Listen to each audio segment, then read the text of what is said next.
لله نحمده ونستعينه ونستغفره ونعوذ بالله من شرور أنفسنا ومن سيئات أعمالنا من يهده الله فلا مضل له ومن يضلل فلا هادي له أشهد أن لا إله إلا الله وحده لا شريك له وأشهد أن محمدا عبده ورسوله لا نبي ولا رسول بعده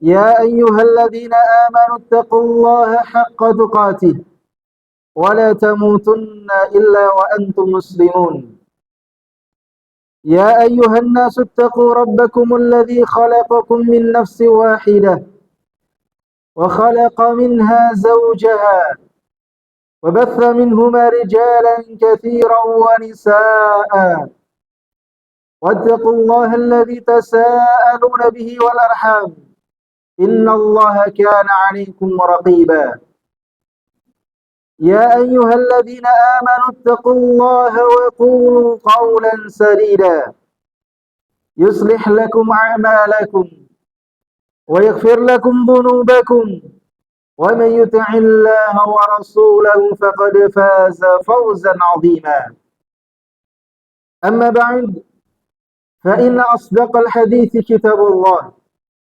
وخير الهدي هدي محمد صلى الله عليه وسلم وشر الأمور محدثاتها وكل محدثة في الدين بدعة وكل بدعة ضلالة وكل ضلالة في النار. Ma'asyiral muslimin, jamaah sidang Jumat rahimani wa rahimakumullah. Khatib wasiatkan kepada diri khatib pribadi dan kepada jamaah sekalian, marilah kita tingkatkan iman dan takwa kita kepada Allah. Kita laksanakan perintah-perintah Allah dan juga perintah Rasulullah sallallahu alaihi wasallam. Kita jauhi larangan-larangan Allah dan juga larangan Rasulullah sallallahu alaihi wasallam. Ma'asyiral muslimin, jamaah sidang Jumat rahimakumullah. Allah Subhanahu wa taala menciptakan manusia di muka bumi ini dengan satu tujuan yang mulia. Sebagaimana yang Allah Subhanahu wa taala firmankan, "Wa ma khalaqatul jinna wal insa illa liya'budun." Tidaklah aku ciptakan jin dan manusia kecuali agar mereka liya'budun, beribadah kepadaku, mentauhidkan Allah Subhanahu wa taala. Berbicara tentang tauhid, maka ada 5 fase kehidupan manusia yang 5-limanya berkaitan dengan tauhid. Kehidupan yang pertama adalah kehidupan alam roh. Sebelum roh itu ditiupkan ke dalam jasad manusia, Allah bertanya kepada para ruh, "Alastu bi rabbikum?" Apakah aku ini Tuhanmu? Maka para ruh menjawab, "Qalu bala syahidna." Tentu engkau adalah Tuhan kami. Kami bersaksi bahwa engkau adalah Tuhan kami. Inilah persaksian ruh sebelum ruh ditiupkan ke dalam jasad manusia. Maka roh ini bertauhid kepada Allah Subhanahu wa taala. Roh ini meyakini Allah adalah Tuhan mereka. Dia bertauhid kepada Allah Subhanahu wa taala. Kemudian fase kehidupan yang kedua, ketika Allah Subhanahu wa taala menciptakan manusia di dalam perut ibunya, 40 hari berbentuk air mani, 40 hari berbentuk segumpal darah, 40 hari berbentuk segumpal daging. Maka setelah 120 hari, Allah Subhanahu wa taala mengutus malaikat, "Tsumma yursalu ilaihil malak." Allah mengutus malaikat untuk meniupkan ruh yang bertauhid tadi ke dalam jasad seorang bayi. Allah Subhanahu wa taala menyuruh malaikat fayanfukhu fihi ruh, meniupkan ruh ke dalam jasad bayi tersebut. Kemudian malaikat mencatat 4 perkara, bikatfi 4 kalimat. Allah mencatat 4 perkara. Yang pertama bikatfi rizkihi, Allah mencatat rizkinya, Allah mencatat ajalnya, kematiannya, Allah mencatat amalnya, dan Allah mencatat syaqiyun aw sa'idun.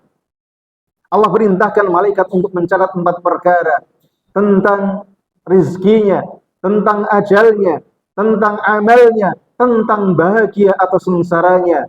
Maka roh yang bertauhid tadi, malaikat tiupkan ke dalam jasad seorang bayi, dan bayi ini masih dalam keadaan bertauhid kepada Allah Subhanahu wa taala. Maka tatkala bayi ini lahir ke dalam dunia ini, ke muka bumi ini, bayi yang lahir adalah dalam keadaan bertauhid kepada Allah Subhanahu wa taala. Rasulullah sallallahu alaihi wasallam bersabda, "Kullu mauludin yuladu 'alal fitrah." Setiap bayi yang lahir, dia lahir dalam keadaan fitrah, dalam keadaan bertauhid kepada Allah Subhanahu wa taala. Maka bayi yang bertauhid tadi, dia akan senantiasa tegak di atas tauhid. Dia akan senantiasa bertauhid kepada Allah Subhanahu wa taala, atau bisa jadi kedua orang tuanya menjadikan dia seorang Yahudi, seorang Nasrani maupun seorang Majusi. Oleh karenanya Rasulullah SAW mengatakan, "Fa'abawahu yuhawidani, au yunassirani, au yumajjisani." Bayi yang lahir dalam keadaan bertauhid tadi bisa jadi orang tuanya menjadikan dia seorang Yahudi, seorang Nasrani, atau seorang Majusi. Ma'asyiral muslimin, jamaah sidang Jumat rahimani wa rahimakumullah. Bayi yang lahir di muka bumi ini dalam keadaan bertauhid kepada Allah Subhanahu wa taala, sehingga Allah Subhanahu wa taala perintahkan kepada manusia, "Wa ma khalaqtul jinna wal insa illa liya'budun." Hendaknya bayi yang bertauhid tadi senantiasa hidup, berkembang menjadi dewasa, bahkan sampai mati dalam keadaan bertauhid kepada Allah Subhanahu wa taala, dalam keadaan beribadah kepada Allah Subhanahu wa taala. Oleh karenanya ma'asyiral muslimin, seseorang yang lahir dalam keadaan bertauhid, maka hendaknya dia juga mati dengan membawa tauhid. Maka Rasulullah SAW juga perintahkan kepada orang-orang yang mati di antara kalian, Allah perintahkan agar dibacakan kalimat tauhid. Rasulullah SAW bersabda, "Lakinu mautakum la ilaha illallah." Talkinkanlah orang yang hendak mati di antara kalian dengan la ilaha illallah, dengan kalimat tauhid. Karena man kana akhiru kalamihi la ilaha illallah dakhala al-jannah. Barang siapa yang akhir ucapannya sebelum kematiannya kalimat tauhid la ilaha illallah, maka dia akan masuk ke dalam surga. Ma'asyiral muslimin, jamaah sidang Jumat rahimani wa rahimakumullah. Inilah 3 fase kehidupan manusia. Kehidupan di alam ruh, kehidupan di dalam rahim seorang ibu, bahkan ketika dia lahir di dunia, dia lahir dalam keadaan bertauhid kepada Allah Subhanahu wa taala. Maka tuntutannya seseorang yang lahir dalam keadaan bertauhid kepada Allah Subhanahu wa taala, dia kembali kepada Allah Subhanahu wa taala juga dalam keadaan bertauhid kepada Allah Subhanahu wa taala. Oleh karenanya Allah Subhanahu wa taala berfirman, "Wala tamutunna illa wa antum muslimun." Janganlah kamu mati kecuali dalam keadaan berserah diri kepada Allah, kecuali kalian dalam keadaan bertauhid kepada Allah Subhanahu wa taala. Aqulu qawli hadza wa astaghfirullah li wa lakum.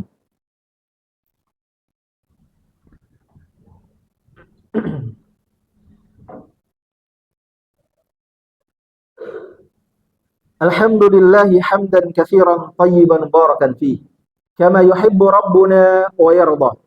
Wa asyhadu an la ilaha illallah wahdahu la syarika lah, wa asyhadu anna Muhammadan abduhu wa rasuluh la nabiyya wa la rasula ba'dah.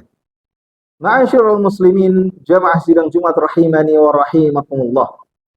Fase kehidupan berikutnya adalah kehidupan di alam kubur. Orang-orang yang bertauhid kepada Allah Subhanahu wa taala akan mampu menjawab pertanyaan malaikat. Malaikat akan bertanya, "Man rabbuka?" Siapa Tuhanmu? "Wa man nabiyyuka?" Siapa nabimu? "Wa ma dinuka?" Apa agamamu? Dan orang yang bertauhid dia akan bisa menjawab, "Tuhanku adalah Allah." Orang yang bertauhid dia akan bisa menjawab, "Nabiku adalah Muhammad." Orang yang bertauhid dia akan menjawab, agamaku adalah Islam. Tetapi orang-orang yang tidak bertauhid kepada Allah Subhanahu wa taala, ketika ditanya man rabbuka, siapa Tuhanmu, dia tidak bisa menjawab, saya tidak tahu. Wa man nabiyyuka, siapa nabimu, saya tidak tahu. Wa ma dinuka, apa agamamu, saya juga tidak tahu. Inilah orang yang tidak bertauhid kepada Allah Subhanahu wa taala. Orang yang bertauhid kepada Allah Subhanahu wa taala mampu menjawab pertanyaan malaikat dan dia akan mendapatkan nikmat-nikmat kubur. Sedangkan orang-orang yang tidak bertauhid kepada Allah Subhanahu wa taala, dia tidak akan mampu menjawab pertanyaan malaikat dan dia akan mendapatkan siksa kubur. Dan fase kehidupan yang terakhir, kehidupan yang kekal abadi selama-lamanya, tujuan kita surga atau neraka ditentukan dengan tauhid. Orang-orang yang bertauhid kepada Allah Subhanahu wa taala akan dimasukkan ke dalam surganya, dan orang-orang yang tidak bertauhid kepada Allah Subhanahu wa taala akan dimasukkan ke dalam nerakanya. Rasulullah sallallahu alaihi wasallam bersabda, "Miftahul jannati la ilaha illallah." Kunci surga adalah kalimat tauhid la ilaha illallah. Maka siapa yang mengucapkan kalimat la ilaha illallah, dia mengamalkan kalimat la ilaha illallah, mentauhidkan Allah Subhanahu wa taala, menjadikan Allah satu-satunya zat yang diibadahi, tidak beribadah kepada selain Allah Subhanahu wa taala, dia telah memegang pintu surga dan dia akan masuk ke dalam surganya Allah Subhanahu wa taala. Oleh karenanya ma'asyiral muslimin, inilah 5 fase kehidupan manusia yang semuanya terikat dengan tauhid. Alam ruh, semua ruh bertauhid kepada Allah Subhanahu wa taala. Ketika ruh ditiupkan ke dalam jasad bayi, bayi dalam keadaan bertauhid kepada Allah Subhanahu wa taala. Ketika bayi lahir di muka bumi ini, bayi dalam keadaan bertauhid kepada Allah Subhanahu wa taala. Dan bayi yang bertauhid tadi dituntut untuk senantiasa menegakkan tauhid, senantiasa memegang tauhid sampai dengan akhir hayatnya, sampai Allah memanggil dia. Dan di alam kubur, bahagia dan sengsaranya kita tergantung tauhid kita. Sampai dengan surga atau neraka tergantung dengan tauhid kita. Orang-orang yang ahli tauhid beribadah kepada Allah Subhanahu wa taala akan masuk ke dalam surganya Allah Subhanahu wa taala. Kita berdoa kepada Allah Subhanahu wa taala semoga Allah Subhanahu wa taala menjadikan kita, keluarga kita, masyarakat kita sebagai ahli tauhid, orang-orang yang senantiasa beribadah kepada Allah Subhanahu wa taala, dan kelak kita dikumpulkan ke dalam surganya. Innallaha wa malaikatahu yusholluna 'alan nabi ya ayyuhalladzina amanu shallu 'alaihi wa sallimu taslima. Allahumma shalli wa sallim 'ala Muhammad wa sallim wa radhiyallahu ta'ala an kulli sahabati Rasulillah ajma'in walhamdulillahi rabbil alamin. Allahumma ighfir lil mu'minina wal mu'minat wal muslimina wal muslimat al ahya'i minhum wal amwat innaka sami'un qaribun mujibud da'wat ya qadiyal hajat. Rabbana la tuzigh qulubana ba'da idh hadaytana wa hab lana min ladunka rahmah innaka antal wahhab. Rabbana atina fid dunya hasanah wa fil akhirati hasanah wa qina adzaban nar. Wa sallallahu ala nabiyyina Muhammadin wa ala alihi wa sahbihi ajma'in wa akhiru da'wana anil hamdulillahi rabbil alamin. Aqimis shalah.